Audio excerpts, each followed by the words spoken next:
തൃശൂർ കോർപ്പറേഷന്റെ ബജറ്റ് അവതരിപ്പിച്ചു. തൃശൂർ നഗര വികസനത്തിന് ഊന്നൽ നൽകിക്കൊണ്ട് 845 കോടി 66,47,000 രൂപ വരവും 835 കോടി 28,33,000 രൂപ ചെലവും 10 കോടി 38,14,000 രൂപ നീക്കിയിരുപ്പും ഉൾക്കൊള്ളുന്ന സമ്പൂർണ്ണ ബജറ്റാണ് ഡെപ്യൂട്ടി മേയർ ML റോസി അവതരിപ്പിച്ചത്. നഗരവികസനത്തിന്റെ ഭാഗമായി വിവിധ പദ്ധതികൾക്കായി കോർപ്പറേഷൻ ഈ വർഷം 200 കോടി രൂപ നിയമാനുസൃതം ലോൺ എടുക്കും. നമ്മുടെ നഗരം ശുചിത്വ നഗരം എന്ന പദ്ധതിക്കായി 141.7 കോടി രൂപ ബജറ്റിൽ വകയിരുത്തി.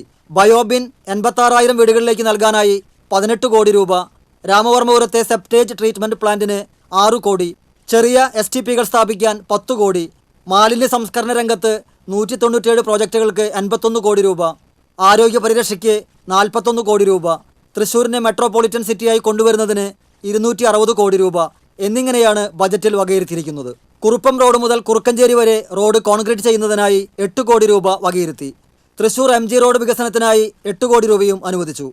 സ്വരാജ് റൗണ്ടിന്റെ ഔട്ടർ ഫുട്പാത്ത് നവീകരിക്കുന്നതിന് 2 കോടി രൂപയും വകയിരുത്തി. ശക്തൻ സ്റ്റാൻഡിലെ ആകാശപാത വ്യാപാരത്തിനായി തുറന്നുകൊടുക്കും. 3 മീറ്റർ വീതിയിൽ 1.5 മീറ്ററാണ് വ്യാപാരത്തിനായി തുറന്നുകൊടുക്കുന്നത്. തൃശൂർ പൂരത്തിന് കോർപ്പറേഷൻ സർക്കാർ അംഗീകാരത്തോടെ പൂര കമ്മിറ്റിക്ക് 5 ലക്ഷം രൂപ സംഭാവനയായി നൽകും. കോർപ്പറേഷന്റെ നേതൃത്വത്തിൽ സംഘടിപ്പിക്കുന്ന പൂരവിളംബരമായ ഉമ്മടെ പൂരത്തിന് 1 കോടി രൂപ ബജറ്റിൽ വകയിരുത്തി.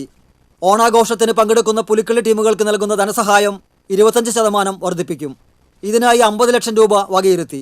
ബജറ്റിലെ പ്രധാന പ്രഖ്യാപനങ്ങൾ ഇവയാണ്: തൃശൂർ നൈറ്റ് ഷോപ്പിംഗ് ഫെസ്റ്റിവൽ 1 കോടി രൂപ, തൃശൂർ നഗര മാസ്റ്റർ പ്ലാൻ 50 ലക്ഷം രൂപ, ലേണിംഗ് സിറ്റി 2 കോടി രൂപ, കോർപ്പറേഷൻ ഓഫീസ് ഹെൽപ്പ് ഡെസ്ക് 10 കോടി, വിവിധ ഡിവിഷനുകളിൽ സീവറേജ് ട്രീറ്റ്മെന്റ് പ്ലാന്റ് 10 കോടി, പീച്ചി കരുവന്നൂർ കുടിവെള്ള പദ്ധതി 160 കോടി, പടിഞ്ഞാറേക്കോട്ട ഫ്ലൈ ഓവർ 3 കോടി, നെടുപുഴ മേൽപ്പാലം 3 കോടി, പൂങ്കുന്നം ഫ്ലൈ ഓവർ 3 കോടി, കിഴക്കേക്കോട്ട മേൽപ്പാലം 3 കോടി, ഒല്ലൂർ സെന്റർ വികസനം 10 കോടി, ഒളരി മാർക്കറ്റ് കെട്ടിടം 1 crore, Lalur IM Vijayan international sports complex road നിർമ്മാണം 3 കോടി, തെരുവ് നായകൾക്ക് ഷെൽട്ടർ 2 കോടി, ഓരോ ഡിവിഷനിലും ഓരോ കുളങ്ങളുടെ നവീകരണത്തിന് 10 കോടി, തൃശൂർ കോർപ്പറേഷൻ സ്റ്റേഡിയത്തിന് 10 കോടി, സോണൽ ഓഫീസുകളുടെ നവീകരണത്തിന് ഓരോ കോടി രൂപ വീതം, മൾട്ടി ലെവൽ റോബോട്ടിക് പാർക്കിങ്ങിന് 8 കോടി, ജംഗ്ഷൻ വികസനത്തിന് 10 കോടി എന്നിങ്ങനെയാണ് ബജറ്റിൽ പ്രധാനമായും തുക വകയിരുത്തിയിരിക്കുന്നത്.